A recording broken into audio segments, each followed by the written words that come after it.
Magandang araw mga mi, certified chika coming from me. So itong araw na to, napag-isipan kong magluto ng ginataang kalabasa. Pero nung pagpunta ko sa highway, may nakita rin akong talong pati sitaw. Nasarapan kasi ako pag-gising ko kanina, naalala ko yung parati kong binibiling ulam dun sa Umbria Street nung college pa ako. Dahil doon sa Umbria Street yung dating daanan papasok sa Tansingco, meron dong karinderya at sila ate, yung mag-asawa na ang babait nila. Doon ako parati bumibili ng ginataang kalabasa para sa akin ha. It melts in your mouth. Dahil kahit noon kasi 10 pesos lang yung isang order ng kalabasa. At yung binibili ko sa kanila, half lang dahil hindi ko kayang maubos yung isang order. So sa half na yun, siguro mga 4 to 5 pieces ng kalabasa yung meron sila. And it's so good. Kaya yun, alala ko lang. Pero hindi ko siya ma-achieve dahil sari-saring gulay na yung ginawa ko ngayon.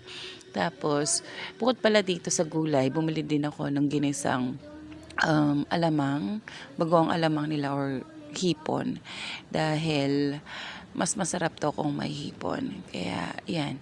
So, nung pinagsama-sama ko na yung kalabasa, talong, sitaw, yan, ginisa-gisa ko na. Then, after niya, nilagyan ko ng kalahating tubig para lumambot yung kalabasa. Hindi ko na yan napakita dyan sa video kasi yung pinakagusto kong texture talaga ng pagluto ng kalabasa is yung nagsasubside talaga yung pinakasabaw niya and malapot. Pareho niyan, hindi pa siya masyadong nasisipsip or hindi pa siya masyadong malapot. Kaya hinayaan ko pa yan dyan na kumulo. Kaya yun, may pagkakamali ako dyan dahil sinabay ko kasi yung sitaw pati yung talong. Pero gusto ko kasi yung mga gulay, ginigisa ko talaga sa sibuyas at bawang. Kasi kung i-separate ko sila, walang aroma or walang aromatic ng sibuyas at bawang yung ibang gulay.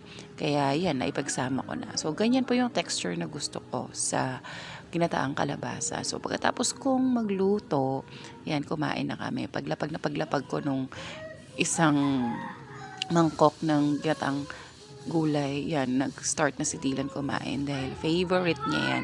Si Dylan pa lang yung natitrain ko kumain ng gulay so far. Si Damian, meron siyang, makain din naman siya ng gulay, yung sitaw. And si Johan, hindi pa masyado dahil mga picky eater yan sila. Yan, nagpaluto si Johan ng meatloaf niya and si Damian naman, yung itlog yung gusto niya. So, meron din kami dyang sinangag, pati yung tira na pork steak. That's it for today, guys. See you next time. Bye.